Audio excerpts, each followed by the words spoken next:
Guess we're doing one of these again, huh? Today's topic is Scandinavia. Definitely not the Nordics. Totally different terms that are never used interchangeably. Okay, but in all seriousness, Scandinavia is basically the Nordics without the ballsack.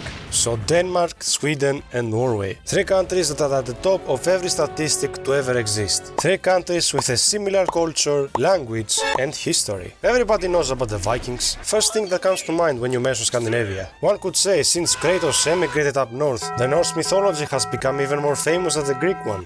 These Norsemen would set out on their ships and raid every shore they could find. Like it's Raid Shadow Legends, the sponsor of today's video. No, I'm just kidding. But seriously, these guys went everywhere. From North America to North Africa, Britain obviously with the Danelaw, Eastern Europe where they established Kievan Rus, Constantinople where they would establish the Byzantine Varangian Guard. So fond were the Vikings of the great city that laws were implemented just to stop men from going to the Balkan Peninsula. Oh, how times have changed. These shenanigans eventually stopped when the Vikings accepted Jesus and created their own countries. Before I poorly explain the three Yule Musketeers, I want to clear a misconception about the Vikings. A Viking, from the Anglo-Saxon word for pirate, was an occupation. Most Scandinavians were back home getting drunk on fermented fish. Most of our sources for what these guys did come from the Anglo-Saxons, who were not very fond of men with long hair taking all their bitches. What I'm trying to get at is that this view we have of them as absolute savages is likely overblown because the sources we have are biased.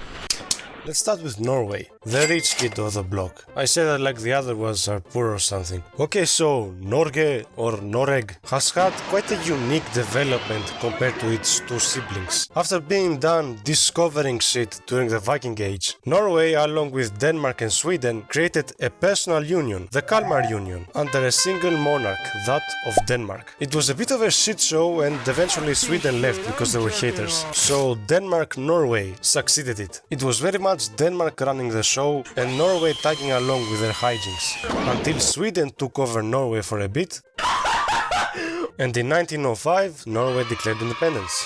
Immediately Norway went to work. The Norwegian economy at that point, and for the years after, was mostly based on fishing, mining, timber, shipping. Country was doing fine, but then BOOM!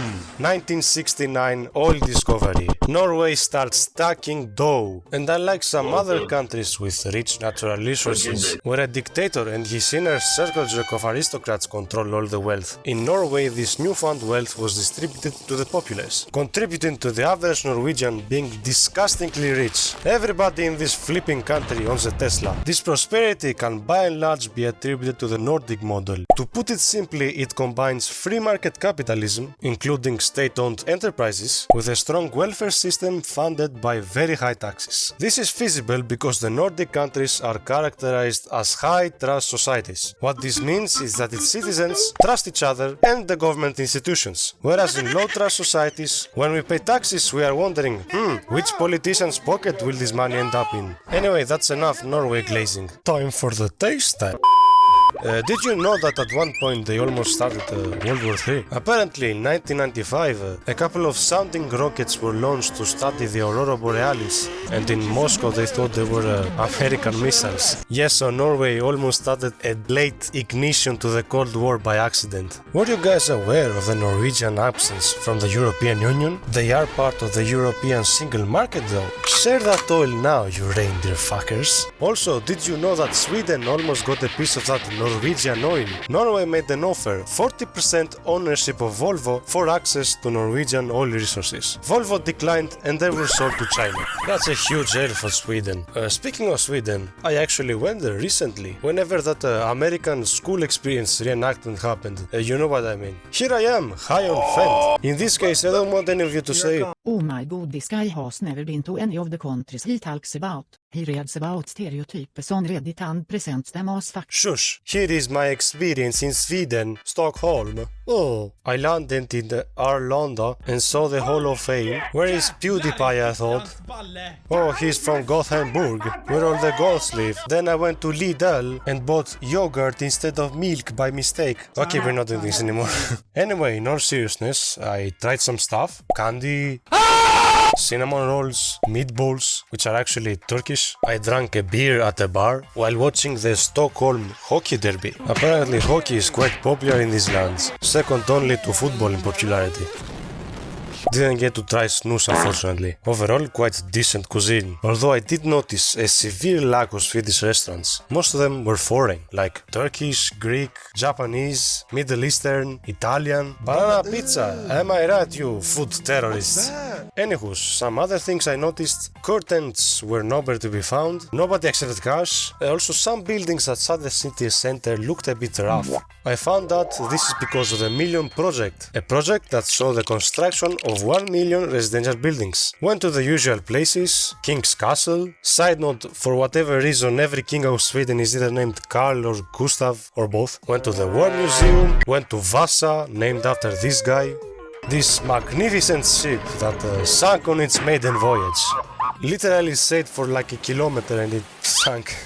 That's another L. Yes, so Stockholm was nice. Very river, very green and very rock. Perfect for night walks. Here's a picture I took somewhere. Fortunately, I wasn't faced with any amalgamation of my mental and physical trauma, or any blade defense for that matter.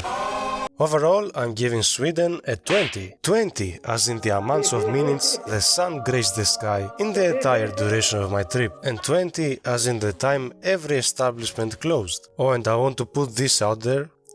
Yeah, cry about it.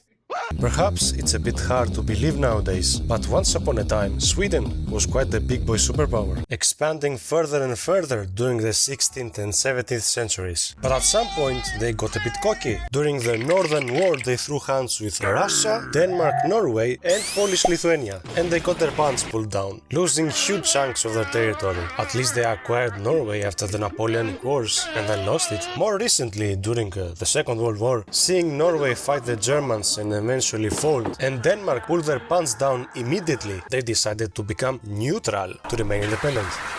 Neutrality has greatly defined Swedish external policy. During the Cold War, they were a huge critic of both the West and the East. This sometimes had some negative consequences, like when one of its former prime ministers, an outspoken critic of the Vietnam War, was assassinated outside of a movie theater. Sounds familiar? Nowadays, especially since joining the US Fan Club Alliance, neutrality has sort of loosened a bit. No more one-star reviews on countries. That's Greta's job now. The government's job is to use AI to make decisions. Oh hell no, man! This magnet is asking Grok for Sweden's taxation policy. I wonder if it was AI who told him to give $34,000 to migrants. Okay, to address the moose in the sauna, this country has not dealt with the whole immigrant crisis very well, if you know what I mean. You cannot let these many Finns in your country. Okay, all jokes aside, yes, there are a couple of places where jobless behavior may ensue, but nothing too dangerous. Sweden is not becoming the Islamic Caliphate of Gamlastan. Just don't partake in any book burnings, or God forbid, portraying a prophet as a terrorist. What the fuck, Denmark? Denmark? Denmark! The land of Legos and Peacewater, owners of the world's oldest flag.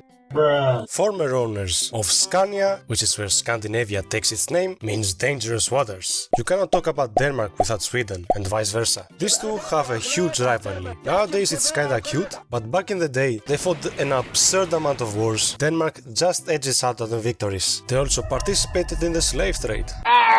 You think I wouldn't know this? Denmark kinda stopped going to wars during the Napoleonic Wars, when the British absolutely ass-blasted them, so they've been kinda chill ever since. Looking at Denmark, it looks remarkably smaller than the other two, if you exclude the external territories. However, Denmark is much denser and has a lot of land suitable for agriculture. Administratively, it is split in 5 regions, 3 of which are in the Danish part of Jutland Archipelago, and 2 are in Zealand, no relation. Zealand proper and Copenhagen, the capital. City's name means Merchant Harbor. I assume a lot of merchants came here. I mean, any ship entering or leaving the Baltic Sea has to go through the Danish Strait, so this checks out. Apparently Copenhagen is 2025's most livable city, by getting a perfect score in stability, infrastructure and education. Oh, and it also looks like a hand. That's weird. I mean, the whole country's geography is kinda weird. Why is the whole country basically Germany's tail and a couple of slightly detached islands? Where are the fjords? Why is Bornholm part of the capital region? Why is the highest peak in the country a dude called Jens Jensen? When will Denmark and the Netherlands sing and rid the world of their stupid languages? Denmark, like the other Scandi countries, has got a king, House Glücksburg. I wonder, we haven't heard of them before. It's on the tip of my tongue. Oh yeah, the royal family of Norway is also part of this house. Wonder what they're doing. Danish realm time. Denmark has two external territories, the Faroe Islands, those incestuous whale fuckers, and Greenland, a massive island with little to no green to be found, and little to no Danes to be found. I believe the Green Lanterns are seeking independence from Denmark, which obviously doesn't entail being sold to a guy who may or may not be on a list of sorts. Norway also has some territories not attached to Norway, like Svalbard, home to that Soviet mining settlement. Its capital has got a law that prohibits dying here due to the fact that you cannot be buried because of the permafrost. I don't know how that works though. Like, does your corpse just get thrown into the slammer? Close to Svalbard is Jan Mayen, nobody lives there. Further away, Bouvet Island, one of the most remote places in the world. Why is there a lifeboat here? Nobody knows. Peter the First Island, it's literally just a glacier, and a piece of Antarctica. I don't even know how they got all these. You wanna know something? All of these territories I just mentioned are not Scandinavian, since they are not part of the Scandinavian peninsula. Not even Iceland is Scandinavian. Despite speaking actual Norse and being populated by descendants of Norwegian settlers and Irish slaves, Finland on the other hand, while geographically being part of Fennoscandia, is not considered Scandinavian because they have a little bit of that not too much, but enough for Sweden to conquer Finland for like 700 years and force them to speak more Swedish. In the same language family as the Finns are the Sami. Now what's really cool about the Sami is A. They got a really cool flag, B. They live in the Arctic Circle, C. Even though they have a dedicated Wikipedia page for discrimination against them, their culture and language still remains. Sweden even had a dedicated research institute that studied the negatives of race mixing with inferior cultures. Safe to say the Sami are not considered Scandinavian. Where this whole Scandinavian thing becomes the most confusing is with Åland Islands, part of Finland but populated by Swedish people. So how do we classify it? I don't know. Now that I think about it, Denmark geographically is not part of either Fennoscandia or Scandinavia, but it is Scandinavian. Whatever, this is getting confusing. Just call them all Nordic and be done with it. Don't forget to exclude Estonia.